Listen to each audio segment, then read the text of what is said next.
first, what I wanted to do today is go in first, to start off, go in a bit more deeply into what I think are some of the principles that make blockchains interesting, and kind of go in from the history of decentralized applications, peer-to-peer cash, and then how that progressed to this idea of smart contracts, general purpose blockchain applications, finance, identity, supply chain, and all the things that we talk about now. Talk about a bit about where the ideas behind Ethereum came from, and then at the end also talk a bit about what is the future going to be. What are we going to see in the next 5 years from the point of view of technology, from the point of view of adoption, from the point of view of what things people are going to be building, from the point of view of what things still needs to be built in order for this to truly become the next technological revolution. So to start off, the idea of making decentralized blockchain applications is started in 2009 with Satoshi Nakamoto's invention of Bitcoin. So at the end of 2008, he published the Bitcoin white paper, and then a couple of months later, he released a piece of source code. And this piece of source code, anyone could download, compile, and they would be immediately running a Bitcoin node. And then once you have at least a few people running a Bitcoin node, any of them could start this process that's called mining. And through this process, they could generate Bitcoin blocks. And then these blocks would get broadcasted all over the network. And then from there, this network would start together maintaining this kind of first of its kind peer-to-peer decentralized digital currency. Now, Satoshi mines the Genesis block in January 2009. Then immediately a few other people joined, the first transaction was sent, and things started growing from there. But this was not the first time people were thinking about or building peer-to-peer cash. And it wasn't even the first time that people were thinking about building decentralized applications. Right? So from my point of view, I view blockchains as being kind of like the second cypherpunk revolution. And the reason why I say the second is because the first actually came in the 1970s and the 1990s. Right? So in the 1970s and in the 1990s, there was a lot of interest in ideas like using public key cryptography, using the internet, bringing together decentralized networks, bringing together all these various different mathematical and technological tools in order to fulfill certain objectives and promote certain values. Now, what are some of those values? So one of the things, for example, that Whit Diffie, one of the kind of probably top 5 pioneers of public key cryptography, really cared about is privacy. Right? So he really cared about this a fact that in the modern world we have more and more surveillance. It becomes easier and easier for people to see things about other people. Corporations and governments are kind of learning more and more about every single thing that we do. And he thought, what if he and a lot of other people thought, what if we could find some technological way to kind of make the playing field more balanced and make it one where basically the common person had kind of a bit more control and a bit more power in this, and with the information and with the activities that he kind of engaged in, right? So the idea with public key cryptography that's so interesting is then the transaction represents participating in a lottery. If the first byte is a 4, then it represents starting a crowdfund, and so on and so forth. So this approach worked fairly well for a while, but then there was a problem. Well, pretty quickly after these people came up with their list of 27 applications, some teenager in Finland would come up with a 28th application. And then you have to change the protocol. So this is where, the need arose for general purpose blockchains, right? So can we have blockchain protocols where instead of them being designed for one application or even a set of applications, the blockchain protocol is general purpose. And then anything that you might want to do on top of a blockchain, you would express it in terms of program logic, and then put it into a program, compile the program, upload the program onto the blockchain, and then the blockchain would run this program kind of like a decentralized application. So this is the core idea of Ethereum, right? And Ethereum started growing from there. And once you have this kind of general purpose platform, once you can make a new decentralized application in 20 minutes, the number of use cases will rapidly multiply. And so, things went from there. So, that's roughly where we're at now, right? And so one of the questions that you might want to ask is, well, why do you want to do this, right? So why do you want to build decentralized applications? Why do you want to build cryptoeconomic applications? And I think there's a few answers to this problem. And the answers are actually kind of different, and some of them are technological, some political, some social, some economic. And this is one of those interesting things about this technology. It has all these diverse different benefits from a lot of different standpoints. So one of the simple ones is zero infrastructure. So with a blockchain, you can build an application where you, as the developer, once you create and upload the application, do not need to maintain any infrastructure yourself. You do not need to maintain a server. And another one, so basically, as many users as your blockchain has, basically the blockchain just kind of serves them, right? So instead of building applications that depend on you to serve the users, we can build applications that depend on the users serving each other. And then we have a neutral decentralized platform linking everyone together. Then we have, so that's one benefit. Another benefit is high security and high reliability. So, we have over 1,000 blockchains, and some of them are, maintained by large development teams. Some of them are maintained by basically 2 or 3 amateurs in their basements. As it turns out, even the blockchains that are maintained by amateurs in their basements often have higher uptime than Gmail. How do you do this? Basically, because it's leveraging the power of decentralization. It's leveraging the fact that instead of just running the thing inside of one computer, inside of one server, one data center, the network is managed by a large number of computers all working together. And this gives you a powerful benefit. So,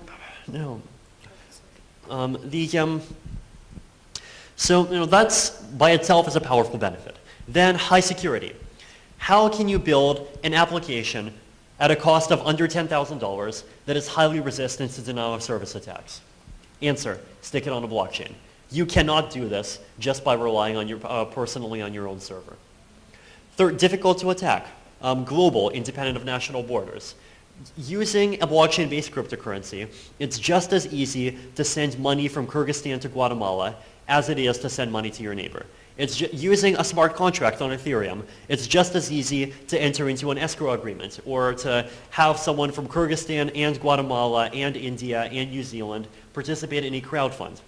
Just as easy as though those 4 people were your own neighbors. Basically, it's, in some ways, this is the next major step in global communication. Also open, anyone can participate. Now I've gone down to the last 2 kind of benefits, and these are among the most interesting. So one of them is what I call the low social cost of bootstrapping, and another is what I call social scalability. And these 2 things are both kind of interesting, and in some ways they're out of 2 sides of the same coin. So what do I mean by low social cost of bootstrapping? So if you as an entrepreneur want to start a new business, one of the main challenges is how do you get users? One of the main challenges in getting users is how do you get people to trust your platform? And this is the cost of getting to become trusted is actually in many cases a very large cost.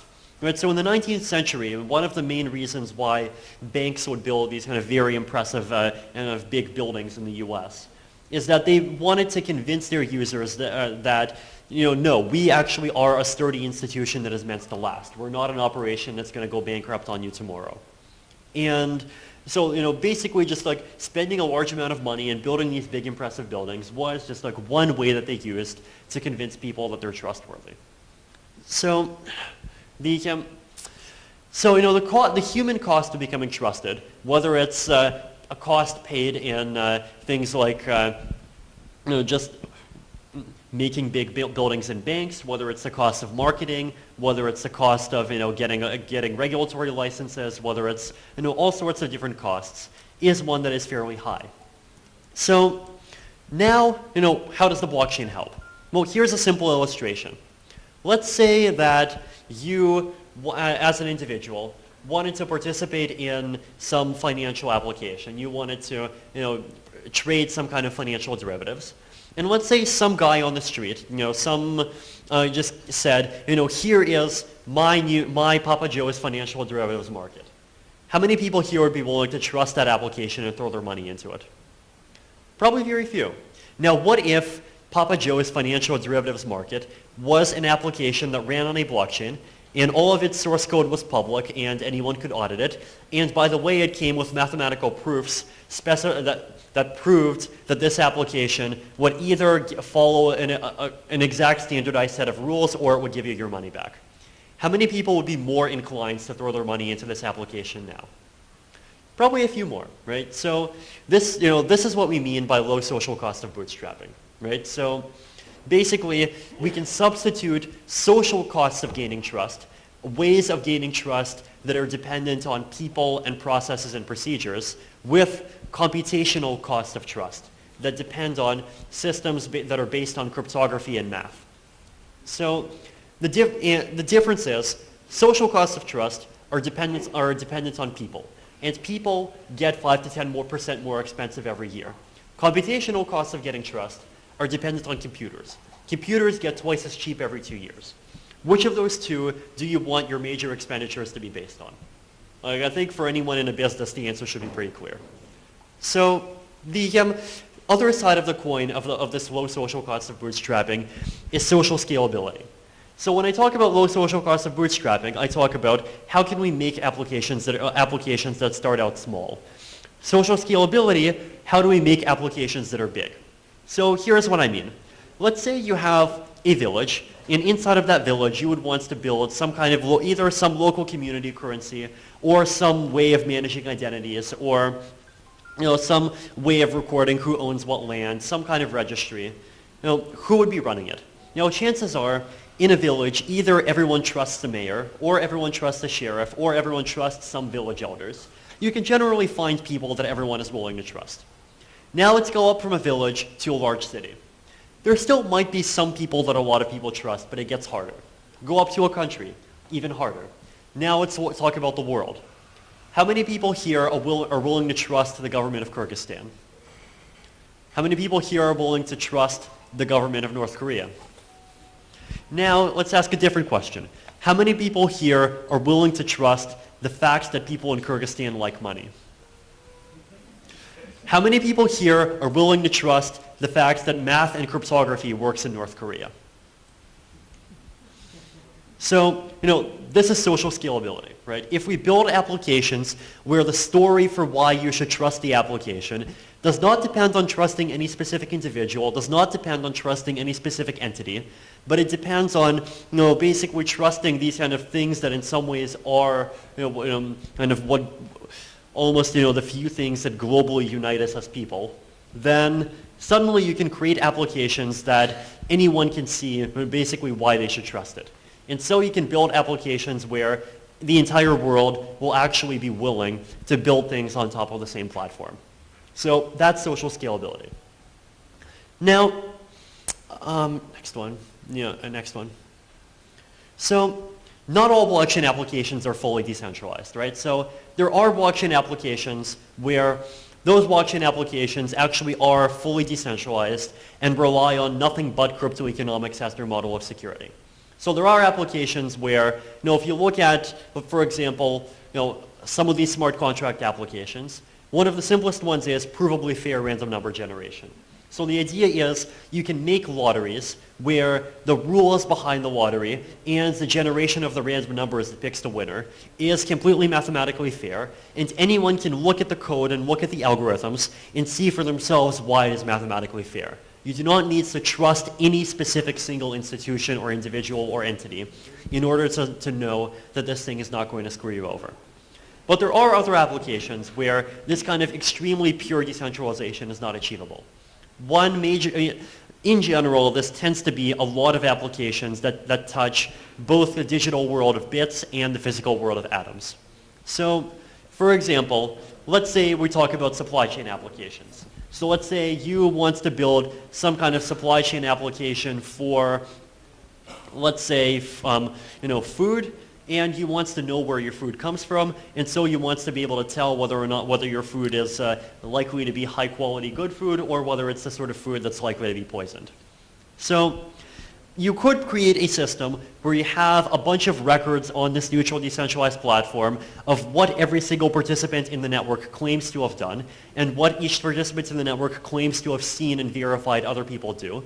And you can create these networks where all these different claims link together. And so if anything goes wrong, you might be able to tell, whom you should blame. But fundamentally, computer code has no way of telling what is good food and what is poisoned food. Computer networks have no way of telling whether the temperature in Mumbai is 10 degrees or 25 degrees or 80,000 degrees. Computer networks have no way of telling what is a real piece of gold and what is a fake piece of gold. What is a diamond a synthetic diamond and what is a diamond that's produced by slaves in Africa that are in the middle of a war. So for a lot of applications, you need to combine the benefits of decentralized computer networks and people that say things and make claims about what happens in the real world. And so in a lot of these applications, you cannot get full decentralization. You cannot get full trustlessness because if a lot of people collude to screw you over, yes, they will screw you over. But what are the benefits, right? So even in those contexts, decentralization still has a lot of benefits. And I think there's a few. So one of them is, while it is ideal for the story for why you should trust an application to depend on nothing but economics and math, it's still very good if you can at least bring the story for why you should trust an application from because this one particular entity is trustworthy to because this large consortium of 50 entities is trustworthy. It's much easier to trust a majority of 50 companies not to attack you at the same time than it is to trust one single institution not to screw you over. And so this is the idea behind consortium applications, right? You can build applications that are semi-decentralized, not fully, so you do not have 10,000 participants, but you do have 50 participants, and 50 is still a lot more than one. The second benefit is you have accountability. So even if you have applications that depend on trust, you can often build applications where if someone does cheat, you know who cheated, and you know whom to go after, you know whom to prosecute. And this is something that blockchain applications can theoretically help to give you. A third thing is that you often can create applications where even though people can cheat, they can only cheat in certain ways. They do not have kind of unlimited power in the way that they would in a centralized system. So here's one simple example. Let's say that we have some kind of system for financial contracts, and let's say these are derivatives on, let's say the price of gold. One way that you might want to cheat is, in these applications, you always have to get some source of what the price of gold is. And you want to get some source of what this value is at some point in time. In a centralized system, people can just lie about the price and say it is whatever they want it is. If you build a system on a blockchain, then you can lie about what the price is, but what you cannot do is you cannot cheat in different ways. You cannot say different things to different people. You cannot tell one person that the price is $1,100 and one person that the price is $1,400. Because even though the blockchain has no idea whether the price is $1,100 or $1,400 or $50 million, the blockchain definitely does know that 1,100 is not equal to 1,400. And so it definitely does know that because you said two different things, at least one of those things is false. And so even though it has no idea what you said which of the things you said is false, it still knows that you're a cheater. And so it still knows that it can punish you. So this is one of the benefits. Another benefit, another example. Let's say you have some application, and let's say in this application is, let's say, a digital version of gold. So it's a cryptocurrency based on a blockchain where the cryptocurrency is backed by gold. One way that the operator of the system can cheat is, if this gold, in order for the cryptocurrency to have value, it has to actually be backed by a piece of real gold in a vault. And so one way they can cheat is they can run away. They can just take the gold and they can run and they can disappear forever. But this is, doing this is very hard. They might not be able to make it. The chances are they might get arrested. The gold might get found. Another way that they might cheat is they might just randomly decide to just reduce someone's balance to zero. They might just randomly decide, oh look, this guy in our spreadsheet has a lot of money, how about we just delete his balance and just take a bit of gold for ourselves? And he will have no way of proving that he got cheated. Now, unfortunately, for the cheater, you cannot do this on a blockchain. On a blockchain, you cannot just go into a database and then manually replace some number with a zero and expect not to get caught. Every single operation that happens on a blockchain is an operation that does get recorded. Every single thing that happens on a blockchain becomes part of the history. And if an operation does not follow the rules, then the operation cannot even happen. And so if you, as the operator of this kind of this digital gold currency, wanted to cheat one particular user, what you would have to do is you would basically have to redeploy the entire system, redeploy all of the balances except for one, and get all of your users to switch over from the old system to the new system. Right? So the effort of cheating in this context now becomes very complex. Right? So even if you're not building things that are completely decentralized, because in the real world that is very often not possible, even if you build hybrid applications where the blockchain is responsible for some things and more traditional forms of trust are responsible for other things, even then you can make a lot of progress. So that's where we are now. And we see a lot of people building things in a lot of different contexts, whether it's financial applications, whether it's managing digital identities, whether it's smart contracts, whether it's all sorts of other things. But we're still not quite there yet in terms of mainstream adoption. So how far do we need to go? My opinion is that there's still a few challenges that remain. One of those challenges is at the ecosystem level. So people need to continue to understand the technology more. People need to understand more what they can build with it, what it makes sense to build with it, and how to build things with it. This is a problem that I think will just fix itself in time as long as the technology continues to prove itself useful. The second thing is there's a lot of challenges with the underlying technology itself. And I would say there's probably a few major ones. One of them is usability.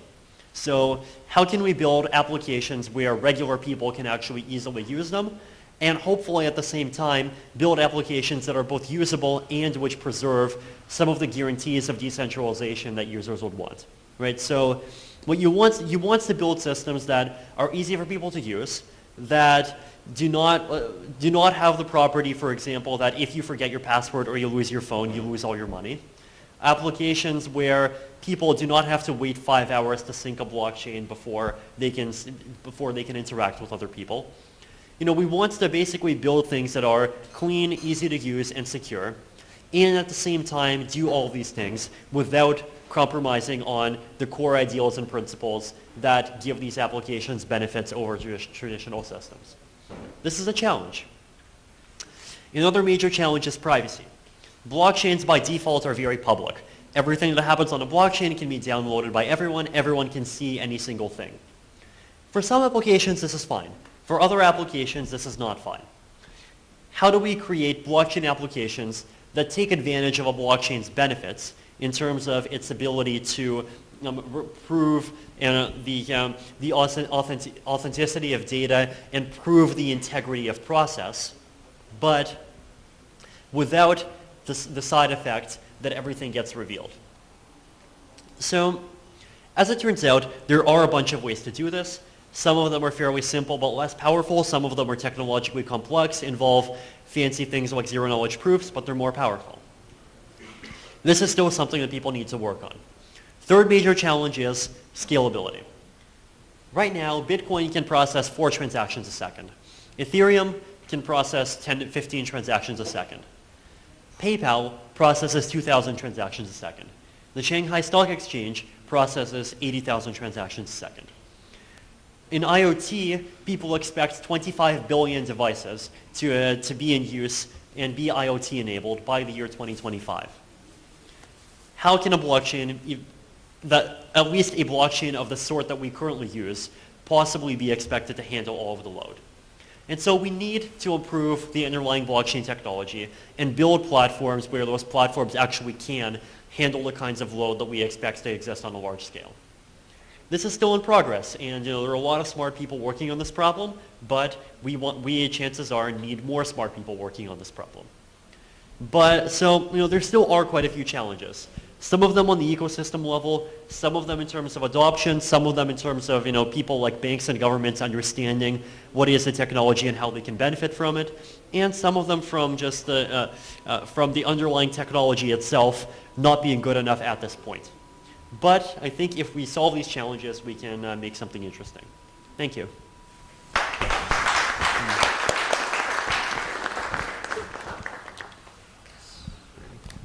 Thank you, Vitalik.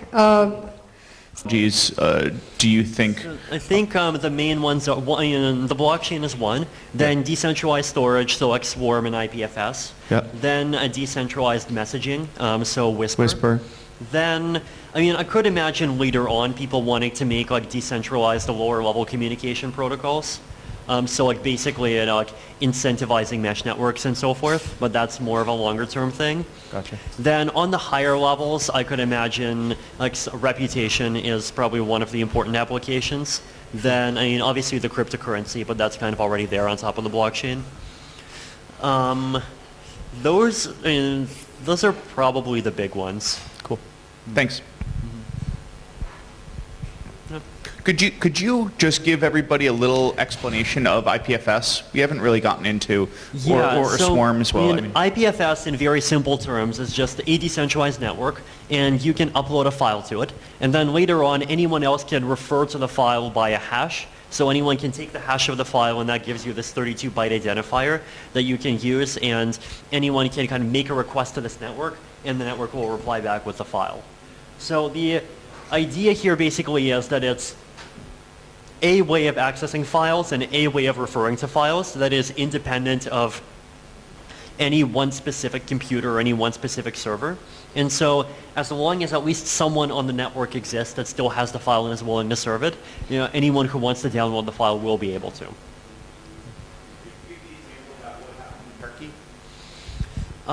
What is the example of Turkey? What was the Wikipedia that they recreated because Turkey censored it?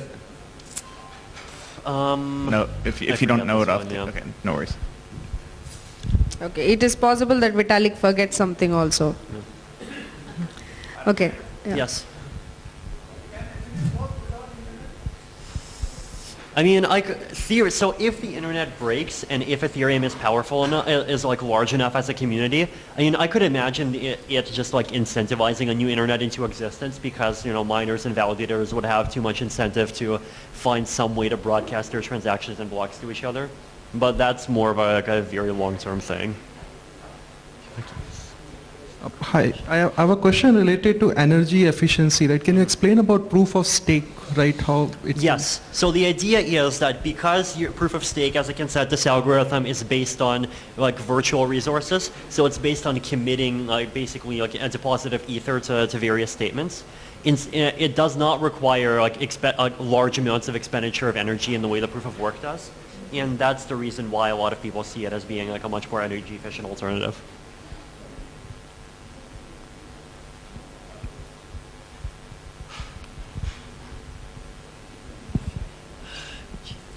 Okay, you want to ask Vitalik anything other than the technicalities?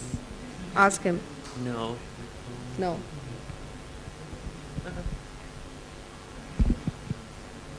Okay. Thank you very much.